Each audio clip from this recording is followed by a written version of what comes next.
Brit Rettig is the founder of Grit Fitness Studios, the Grit by Brit home workout app, and a TEDx speaker on the topic of unconventional leadership. With an MBA from Harvard, Brit was on a successful corporate path when she chose to transition to entrepreneurship, founding Grit Fitness Studios. She's here to share how we can turn any dream into reality with a well-executed plan and a whole lot of grit. Brit, thank you so much for being here with us today. Thank you for having me. I'm excited to chat with you. So you are, first of all, you're so accomplished. You started Grit Fitness here in Dallas, and now you're just sharing this other part of yourself, right? About your motivation and how you kind of made that transition. Yes, of course. A lot of people just see the business as the end product, and they see the community and they see the following. But I think that it's so important just to share all of the series of events and milestones and victories and setbacks that all came together to make Grit Fitness possible. So it's a duty to share that with others who are also on their journey to either creating their own business or just figuring out what their passion is. So I'm excited for this opportunity today. That's so wonderful. You know, and your story it's so great because you started out with a really traditional path, right? Doing consulting, you have an MBA from Harvard. I mean, you really had this path forged, and then you made a transition that probably surprised a lot of people in your life, maybe even yourself, to becoming an entrepreneur. For sure. Never in a million years did I think that I was going to own a fitness studio. You know, I'm not. Or three. Now she owns 3, guys. Yeah, I mean, I am not a ballerina dancer turned bar instructor. You know, I am. Was kind of like a nerdy, chubby kid and did really well in school and thought I was going to be the senior vice president of human resources for a Fortune 500 company. That was always my path.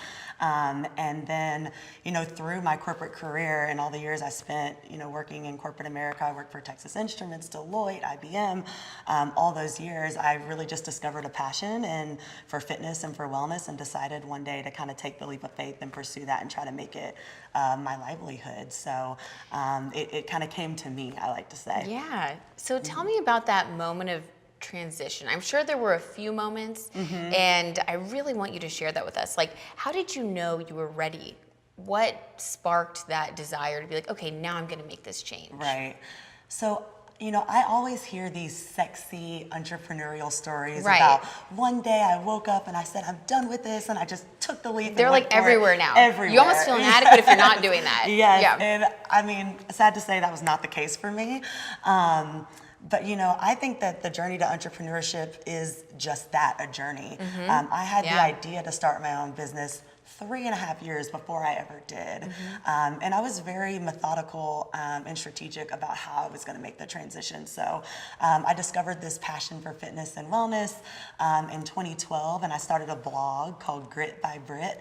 And it was just a fun, creative outlet. I would work on it at night and on the weekends, and then I got a side hustle at 24 Hour Fitness, and I was teaching fitness classes, and it was just a fun way for me to stay fit.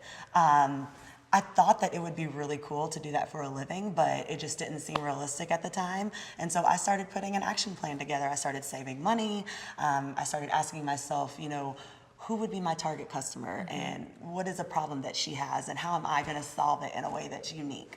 And I read a blog post that you did where you really lay it out. You're like, this is what I did first, this is what I did next, and it was really thorough. Yeah. And I was like, wow, I think we can all learn something from that. Yeah. It's like you didn't jump without, you kind of built a safety net and then you jumped into it. Right. Even though there were a lot of risks. For sure. And but that's my whole point of view on risk taking is, you know, when you have a pretty solid fallback plan or when you've thought through things, then you can take the risk full out and you can go all head in because you don't want to play scared. That's such good advice. You know, you don't want to be scared. You don't want to be like, oh man, how am I going to get my next paycheck? You want to be able to go all in, fearless. And I think it's so important to touch on that because like you said, now there's always these, you know, these stories out there. It's like, well, I just made this choice and I did it. But if you are in a position where you get scared and you don't have the resources or you didn't think things through, that can put you at a disadvantage. For sure. So And it's you not a won't be able bad to- thing to really plan it and sit down and look For at sure. everything. And you know, the planning and the patience really takes grit, right? Which is my Yes. favorite word, you know? Yes. That means maybe you have to stick it out in a job that you don't really like for a little bit longer, you know? I know that's what Yeah. people don't want to hear.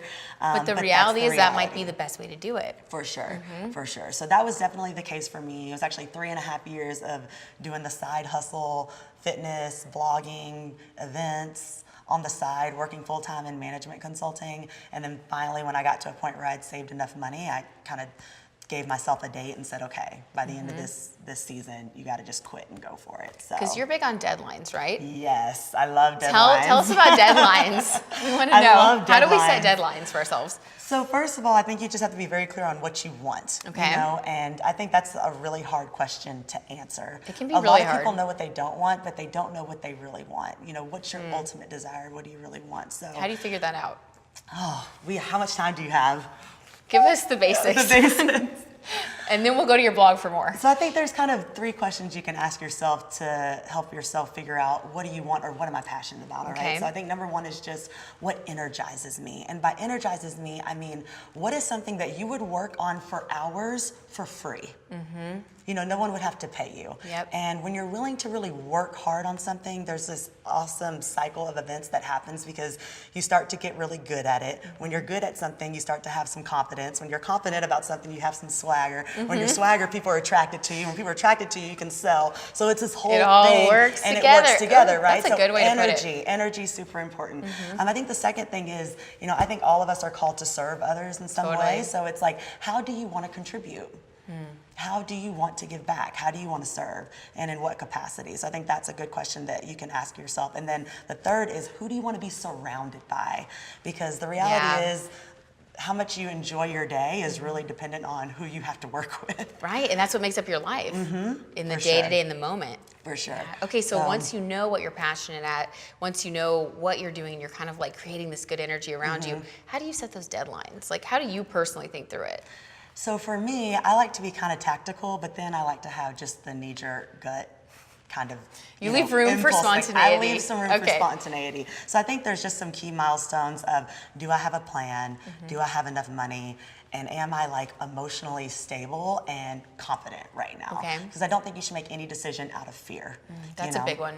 So that's super important. I think, so setting a goal, a financial goal, setting a goal of having a plan together, whether it's a business plan or a marketing plan, et cetera, and then just kind of doing a self-assessment on, you know, where am I? Do I really believe in myself? That's a super important question to ask yourself. If you can check those 3 boxes, then I say it's just a matter of setting a date and saying, by this date, I got to go for it. And for me, it was, I had met all my financial goals, and I said, you know, by the end of fall of 2014, I gotta just do it. And you just gotta write it down and go for it. So I love that, and I love how calm you are. Like, I read your blog post about making those decisions, and it made me feel calm. I was like, this is so smart, just the way that you really made sure that it was all kind of set up. And you want to have a level head when you're making a huge life decision. You don't want to make a really emotional decision for something that's so impactful for all aspects of your life. So I think that's super important. So when it came to setting your financial goals, how did you work through that? Because I think that's so important, right? Like, that's the foundation of our security. Yeah, because you know, the hot thing on Instagram right now is, you know, 5 steps to quit your job. How are you going to quit your job? I know, and then people do it, and then they're like, oh no. Wait, don't Maybe do not that. yet. Yeah. No, don't do that. Don't do that, for sure. Don't do that, yeah. But what I did personally is I set a dollar amount of how much money would I need to live off of for 6 months if I wasn't going to get any money at all, if I wasn't going to get paid. So that's number 1. Then on top of that, I said, how much money do I need to invest in my business to get it up and running? Because what a lot of people don't discuss or have conversations is that starting a business costs a lot of money, and you have to have money to make money. Totally. So those 2 things, the sum of those 2 figures, I think is how much money you need to have on hand to make it happen. And so I didn't have a rich uncle or a trust fund or anything like that, so it was on me to save that amount. And once I had that amount, I felt like I was ready to go. But you know, there's different strokes for different folks, but I think that's a very good, solid goal. It's a good rule of thumb to just kind of, I like that And if you're approach. not anywhere near there, you just got to suck it up. Just and wait a little keep on longer. grinding it you out. You can do it. Yes, you well, can. Speaking of grinding it out, so you talk about grit.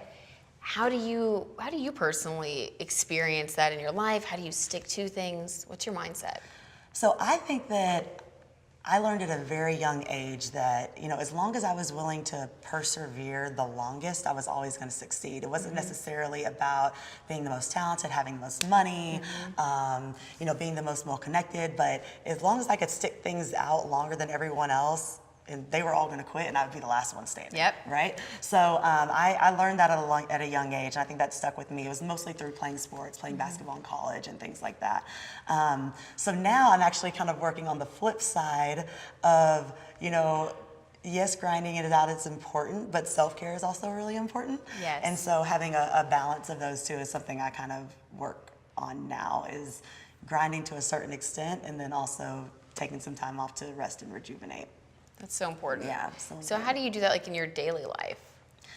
Spending time for myself is hard when you're a Because you're so busy. type A Yeah, I know woman, you're so busy. which I'm sure a lot of people watching this probably are. And sometimes you can pride yourself on the ability to just keep going, just keep going. I think we've all done that, right? Where you're For like, sure. oh, I can do this and this and this, right? Yeah, but I think quality is more important than quantity, and also just reassessing with yourself what really matters to me. Yeah. The three questions that I asked you earlier, what energizes me, who do I want to be surrounded by, how do I want to contribute? And if you're spending time on things that don't really fulfill those three areas, then it can probably be let go. I'm a big fan of, walking my dog and reading and having a glass of wine, but just taking some time to kind of do nothing is really important. And I think that I actually perform better whenever I take time to just unplug. And then do you also feel like planning and being organized? Oh, for sure. Because I was like at your office one day and you were like, we set our goals a whole year in advance. Of course. I was like so impressed by that. Oh, yeah. So is that an important part? Oh, for sure. I mean, you have to have a vision and you have to have milestones. Like we talked about earlier, deadlines. I'm all about deadlines. So if I know that we want to get to X number of members by the end of the year, it's my job as a leader of the company to create a plan for how we're going to get there, and then what milestones will get us there, share that with the team, and we have goals every month to get there. But I think that our generation is really good at visioning. Yeah, very creative. We love vision boards, we love to dream big, but I think we can do a better job of the tactical, methodology of like putting a plan together and figuring out how we're going to bring the dream to reality. I love that. You should be a life coach. Down to bite-sized chunks. Okay, what am I going to do so today? Huge. Yeah. What am I going to have done by the end of the month? What am I going to have done by next month? And then it's not such of this big, overwhelming kind of pie in the sky. It's, hey, I actually can make this happen if I just do these things, Yeah, really bring it down to earth so that it can be achievable. For sure. I love that. Most definitely. So for our viewers who want to learn more about your strategy and also about Grit Fitness, what can they do? Where can they go? So first, definitely come work out with us. We love to meet new people. So much fun. We have 3 locations in the Dallas area, one in the Design District, one near SMU, and then also one in Addison. If fitness is not your thing, we hope that it will be eventually, but if it's not yet, we do hundreds of community events, from speed networking to goal setting workshops. So follow us on Instagram at Grit by Brit, all one word. And we have an awesome series of events coming up for International Women's Day. Ooh, that'll be fun. Yes, so that'll be the first week of March. So follow us on Instagram. Okay, Brit, so if people want to get more motivation from you, where can they go? They can totally come visit my website, gritbybrit.com. I have blog posts ever since I started Grit, or even thought about starting Grit. Also some online courses, events, lots of motivation and inspiration for women who want to pursue their passion. Wonderful. Thank you so much for being here. We all feel inspired by you and really look forward to reading more of your posts and keeping up with what you're doing at Grit. Sounds good. Thank you. We'll be right back after this break.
Amanda Montgomery founded her law firm to educate female entrepreneurs and underserved communities.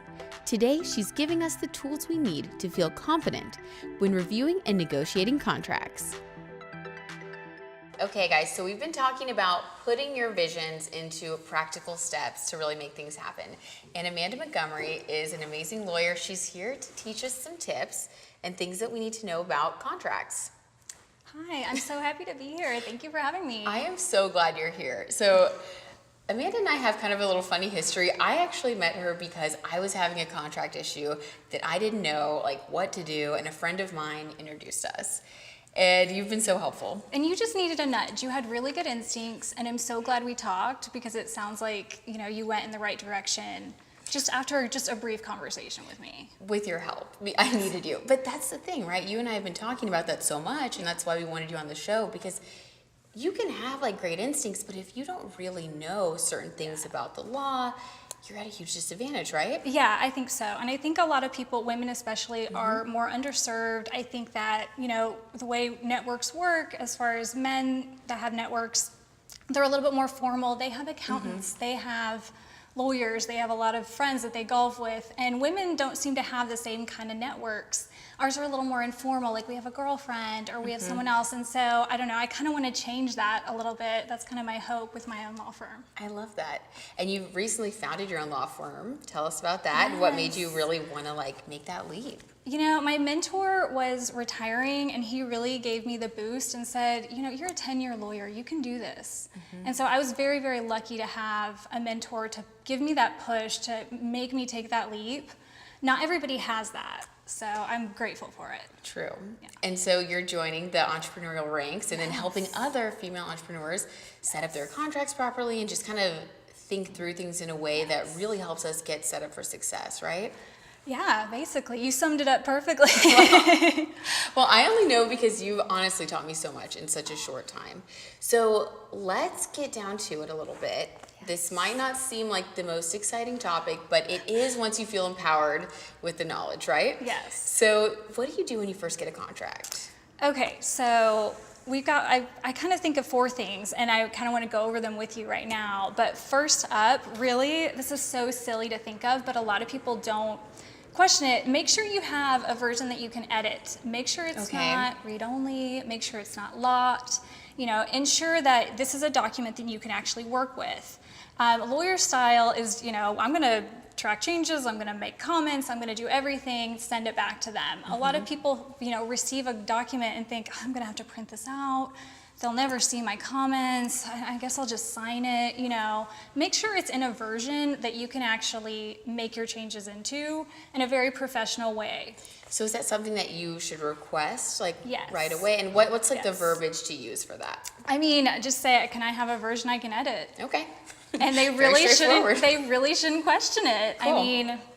That's how lawyers do it. I'm guilty of sometimes thinking, is this going to be rude? When a client will send me something that I can't edit, but I'm ultimately going to send it back and say, I need to be able to edit this, please, thank you. So. And then when you edit it, do you just have it on your computer and you add your notes? Or how does that work? I insert comments. Lawyers typically insert a ton of comments into these drafts, and then we make our own revisions. We cut out clauses. We make these changes with confidence, and that's what people should be doing as well, or at least enlisting an attorney to help them with that. So, and if you have Google Docs, most people work in Google Docs now. Just make sure what you're editing with your team is separate so that, the other side doesn't see your running commentary of all kinds of things that you put into there, this is a dumb clause, or, you don't want anyone seeing that. So, yeah. Okay. Love that. Okay, so what's the next tip then after we do that? So once you've got a document that you can actually use and edit and redline, you want to do a high-level review. Okay. And by that I mean 30,000 feet. Check names, check numbers, deadlines, dates, really basic stuff. It's an easy brain exercise. So it's very simple. If you promised it in 5 weeks, make sure it doesn't say 2.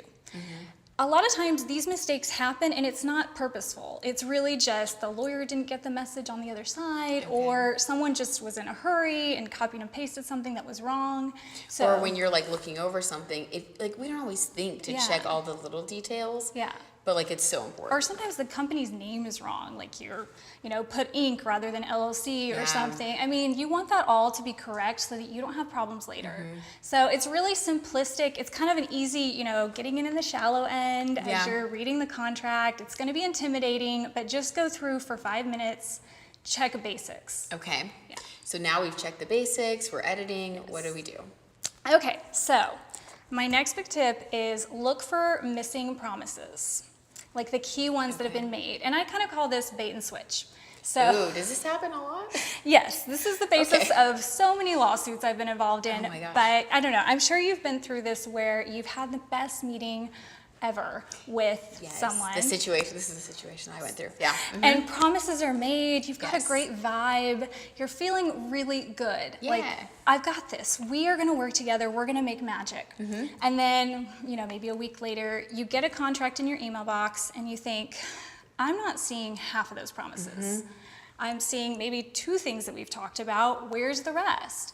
You can't just hope that they're going to follow through with everything that you talked about in that conversation, because what matters is in the 4 corners of the contract, in that area only. So, point it out to them in a very, calm way. It could have just been a mistake that they forgot to include it, or maybe it was by design. So if it was by design, that's an early conflict that you can just kind of head off and say, hey, we had agreed to this. Can we implement it, or are we going to have an issue? Right. And you and I were talking about things like, you call it like bravery moments. Yes. And okay, so tell us about bravery moments, because that sounds like one. Okay, so the last tip I kind of want to go into is, if you find a clause that confuses you, and pretty much everyone that takes a look at a contract is going to find one of those. Don't be ashamed of not knowing what it means or being confused by the wording. Don't let that, shame keep you from addressing it with the other side. Right. And you and I were talking about things like, you call it like bravery moments. Yes. And okay, so tell us about bravery moments, because that sounds like one. Okay, so the last tip I kind of want to go into is, if you find a clause that confuses you, and pretty much everyone that takes a look at a contract is going to find one of those. Don't be ashamed of not knowing what it means or being confused by the wording. Don't let that, shame keep you from addressing it with the other side. Point it out to them and say, clause 15, can you explain that to me? I'm not understanding the way it was written. And then if they, come back to you and give you a meaning that you say, okay, that makes sense, you tell them, so rewrite it. Rewrite it so it says that, because what I'm reading doesn't sound like that. And if they push back on you and make you feel like you're not very smart or you don't know what you're doing, try to be dismissive or demeaning with their comments, that's a huge red flag that you've hit on something really, really important in the agreement. Wow.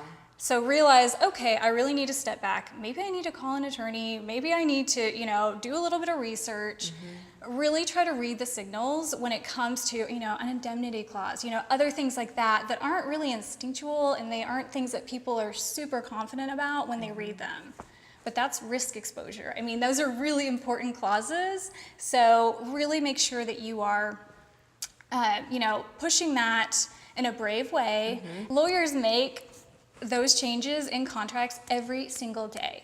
And so it's not like you are stepping out of line, making that edit. Know that contracts aren't set in stone, especially when you're going back and forth and working together on a document like that. I mean, the Apple contract, that you sign up for with your phone, that one's pretty set in stone. Yeah. And I think it's really a huge mindset shift, right? Especially for, I know you work with a lot of creatives and women. We can tend to maybe be a little bit more averse to conflict or to really like going through the whole thing with people, because it's just not something that we're comfortable with.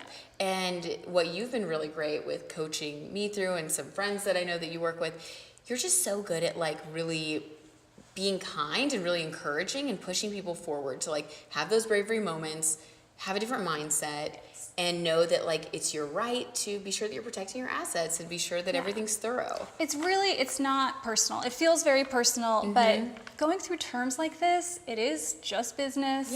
And people do it every single day. And it feels uncomfortable for you. It feels, you know, icky maybe to you. You feel like maybe you're negotiating and being, you know, too difficult. And as women, that's kind of something that we're taught not to do. Yeah. But in situations like this is you. This is your business. This is your contract. If you're not going to advocate for yourself and you don't have an attorney to do it for you, Right. who else is going to do it for you? That makes sense. And speaking of having an attorney, when is it right to get an attorney, and when should they reach out? When should people reach out to you? I think that it's really going to be your comfort level with what you're doing. And I think that you should do a little bit of research with, okay, I'm spending a lot of money right now. Do I need to protect my interests here? I think that just looking up a few business attorneys in your local area is really smart in deciding, okay, do they look at agreements like this every day? Is this someone that I could really talk to? Most attorneys do free consultations for a certain period of time. Okay. They typically don't speak to you for hours for free, Right. or else, you know, we wouldn't survive. But I think there's ways to call and talk to an attorney and find out, okay, maybe this is someone who can actually help me. You're not going to lose anything by having that conversation. Right. You know, I know a lot of people don't like talking on the phone, but you get over it very quickly. Sometimes you just need to make that call. Yeah. Yes, and it'll be over soon, and it'll be fine. So where can people go to find you and to read your blog posts, right? You're putting out Yes. blog posts and more content. So. Yes. So my website is amontgomerylaw.com, and I'm on Instagram. I'm A Montgomery Lawyer on Instagram, and so I do Contract Tips Tuesday. I love Contract Tips Tuesday. Thanks. It's so good. That's kind of how we met. That is, So yeah, you complimented my Contract Tips Tuesday, and I was just so, you know, excited to get I love acknowledged. But yeah, so my website, and then yeah, I'm gonna do blog entries about what we're talking about today. So be on the lookout for those. I try to give a little bit more, you know, detail and content in my blogs, and hopefully people save them and are able to kind of reference them later if they need them. But yeah. Well, it's one of those things, right? It's like when we just take that little extra time to set the foundation for success, we can really head off a lot of headaches and insecurities and fears that can, you know, plague us while we're trying to build our dreams, build our businesses, or just live your life. And like, you know, so thank you for providing all that guidance for us and having such a heart for women in underserved communities. It's wonderful. Thank you for doing what you do.